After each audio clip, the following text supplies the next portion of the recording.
హే happies అందరు ఎలా ఉన్నారు? ఈ వీడియోలో మనం తెలంగాణలోని ముఖ్య ఆలయాల్లో ఒకటైన యాదగిరిగుట్ట శ్రీ లక్ష్మీ నరసింహస్వామి వారి దేవాలయ విశేషాలు మరియు విశిష్టలతో మీ ముందుకు వచ్చేసాను. ముందుగా ఈ ఆలయం మన తెలంగాణలోని యాదాద్రి భువనగిరి జిల్లాలోని యాదగిరిగుట్ట అనే ప్రాంతంలో ఎత్తైన కొండపైన వెలసింది. హైదరాబాద్ నుండి సుమారు 60 కిలోమీటర్ల దూరంలో ఉన్న ఈ ఆలయానికి హైదరాబాద్లో ఉన్న జేబీఎస్ మరియు ఎంజీబీఎస్ నుంచి డైరెక్ట్ బస్సులు అందుబాటులో ఉన్నాయి. ఎవరైనా ట్రైన్లో రావాలి అనుకుంటే ఆలయానికి దగ్గరగా ఉన్నది Rayagiri railway station. Railway station నుంచి టెంపుల్ 10 కిలోమీటర్ల దూరంలో ఉంటుంది. అలాగే సమీప ఎయిర్పోర్ట్ వచ్చి రాజీవ్ గాంధీ ఇంటర్నేషనల్ ఎయిర్పోర్ట్. ఇది 22 కిలోమీటర్ల దూరంలో ఉంది.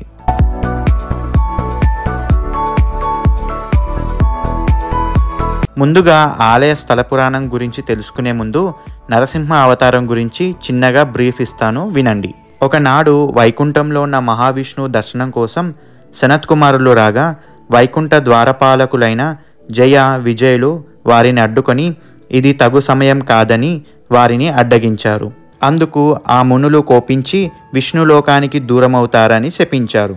అప్పుడు భయంతో జయ విజయులు మహావిష్ణువును శరణు వేడగా మహర్షుల శాపాలకు తిరుగులేదు, కానీ మీరు నా భక్తులైనందువలన మీకు కొంత శాప విమోచనాన్ని కలిగిస్తాను అని మహావిష్ణువు వారితో అన్నారు. మీరు నా భక్తులుగా 7 జన్మాలు కానీ విరోధులుగా 3 జన్మాలు కానీ భూలోకంలో జన్మించి తరువాత మళ్ళీ వైకుంఠానికి వస్తారని చెబుతారు. అప్పుడు జయ విజయులు 7 జన్మలు మీకు దూరంగా ఉండలేమని విరోధులుగా 3 జన్మలు ఎత్తుతామని అంటారు. ఆ జయ విజయులే త్రేతాయుగంలో రాముడిచే సంహరించబడిన రావణ కుంభకర్ణులుగాను, ద్వాపర యుగంలో కృష్ణుడిచే సంహరించబడిన శిశుపాల దంతవృక్తలుగాను, అలాగే కృతయుగంలో హిరణ్యాక్ష హిరణ్యకశిపులను సంహరించడానికి నరసింహ రూపంలో ఆ మహావిష్ణువు అవతరించారు.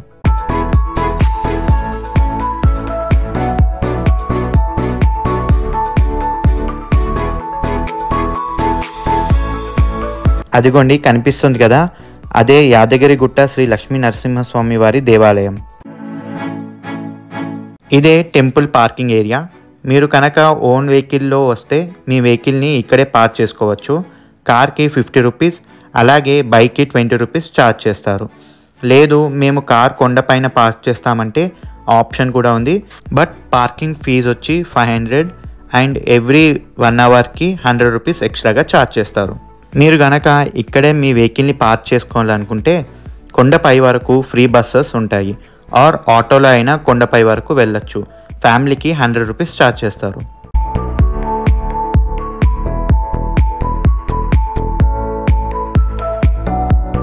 పార్కింగ్ ఏరియా నుంచి కొండపైకి సుమారు 3 కిలోమీటర్ల దూరం ఉంటుంది. ఇదిగోండి ఇదే ఫ్రీ బస్. పదండి కొండపై వరకు వెళ్దాం.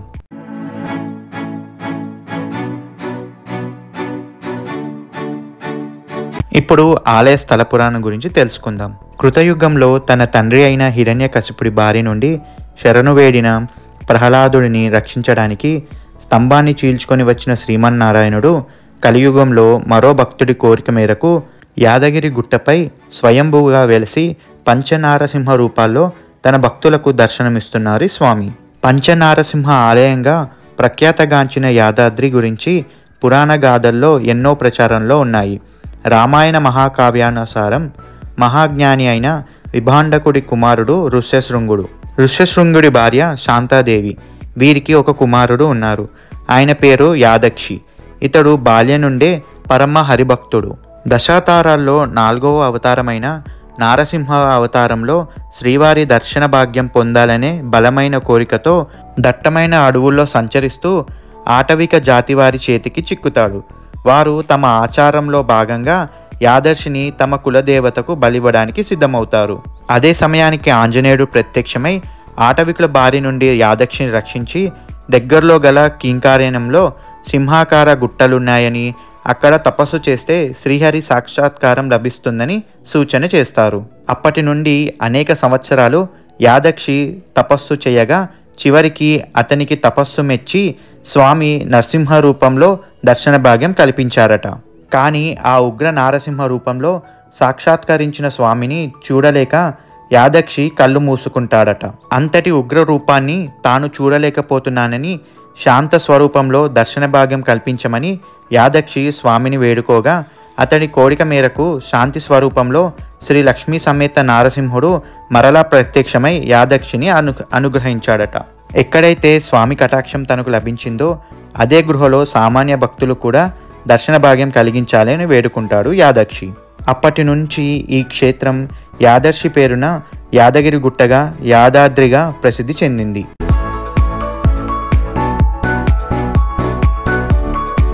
ఎవరైతే ఓన్ వెహికల్లో కొండపైకి చేరుకుంటారో వాళ్ళు ఇక్కడే పార్కింగ్ చేసుకోవాలి. ఈ పార్కింగ్ ఆపోజిటే మీకు లగేజ్ అండ్ మొబైల్ లాకర్స్ ఉంటాయి. ఇక్కడ మీ మొబైల్స్ అండ్ హ్యాండ్ బ్యాగ్స్ని డిపాజిట్ చేయొచ్చు. మొబైల్ డిపాజిట్కి 10 రూపీస్ ఛార్జ్ చేస్తారు.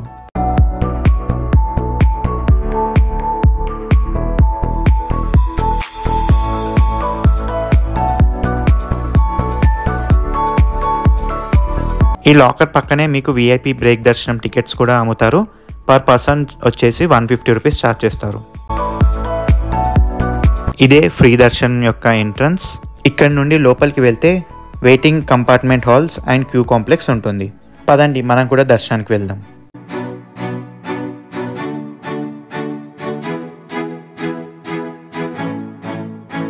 అదిగోండి కనిపిస్తుందా, ఆ గృహలోనే స్వామివారు వెలిచారు. ఇదే లోపల స్వామివారి ఉత్సవ విగ్రహం, దర్శించుకోండి. ఇదేనండి కొత్తగా రెనోవేట్ చేసిన తర్వాత ఆలయ గోపురాలు. రెనోవేషన్ చేయకముందు ఆలయం ఎలా ఉందో చూపిస్తాను, చూడండి.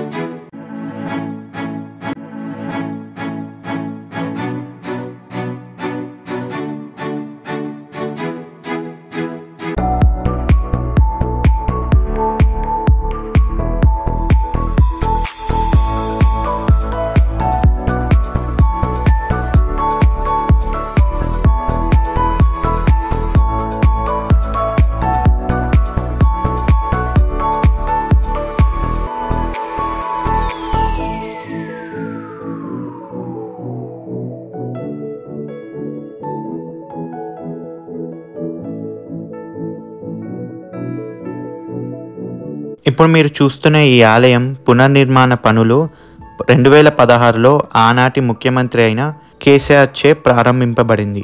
5 ఏళ్లలో ఈ ఆలయాన్ని పూర్తి చేశారు.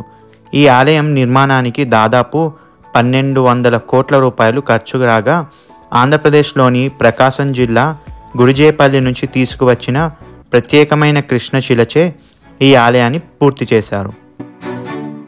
మోడర్న్ కన్స్ట్రక్షన్లో రాళ్ళు ఇటుకలను జోడించి వాటిని దృఢంగా నిలపడానికి సిమెంట్ వాడడం మామూలే. అయితే యాదాద్రి ఆలయం పునర్నిర్మాణంలో ఎక్కడా సిమెంటు వాడలేదట. పూర్తిగా సంప్రదాయ పద్ధతిలో సున్నం, కరక్కాయ, బెల్లం మిశ్రమంతో తయారు చేసిన గానుగ సున్నాన్నే ఉపయోగించారు. ఈ ఆలయంలో 7 గోపురాలు ఉన్నాయి. ప్రధాన ఆలయం ముందు విమాన గోపురం 45 అడుగుల ఎత్తులో ఉంటుంది. ఇప్పుడు మీరు చూస్తున్నారే, ఇదే తూర్పు రాజగోపురం. ఇందులో నుండే మనం స్వామివారి దర్శనానికి వెళ్ళాలి.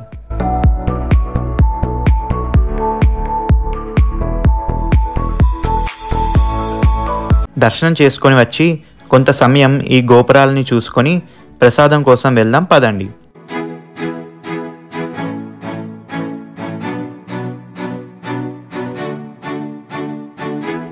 ఇదే ప్రసాదాల కౌంటర్. బట్ ముందుగా మీరు ప్రసాదాల టోకెన్ తీసుకొని ఇక్కడికి రావాలి. పదండి, మీకు ప్రసాదాల టోకెన్ కౌంటర్ చూపిస్తాను.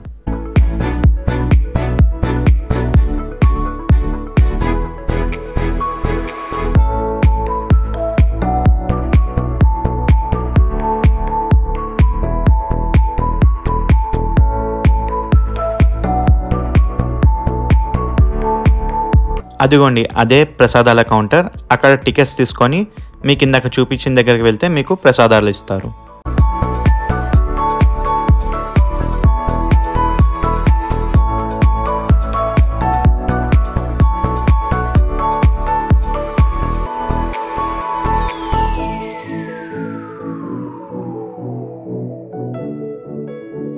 మీకు కనిపిస్తుంది కదా, ఇదే శ్రీ పర్వతవర్ధిని సమేత రామలింగేశ్వర స్వామి దేవాలయం.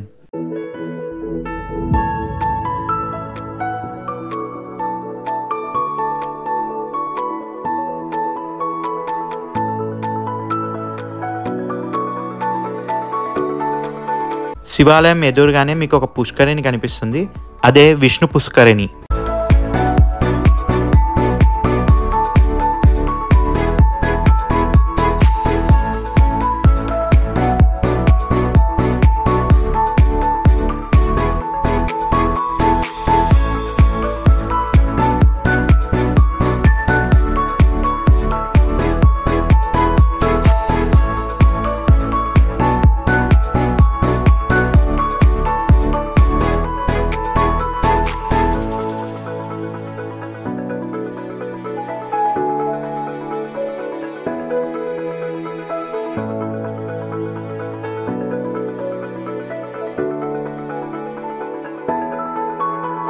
అదిగోండి కనిపిస్తుంది కదా, అదే శ్రీ ఆంజనేయ స్వామి ఆలయం.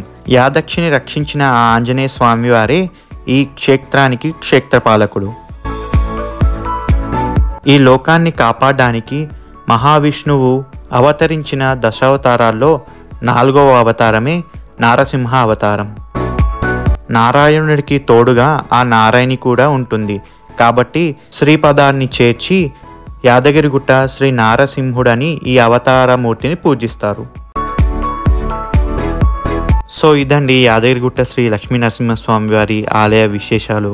మళ్ళీ తర్వాత వీడియోలో కలుద్దాం. అప్పటి వరకు మీ సంతోష సమయాన్ని గడపండి.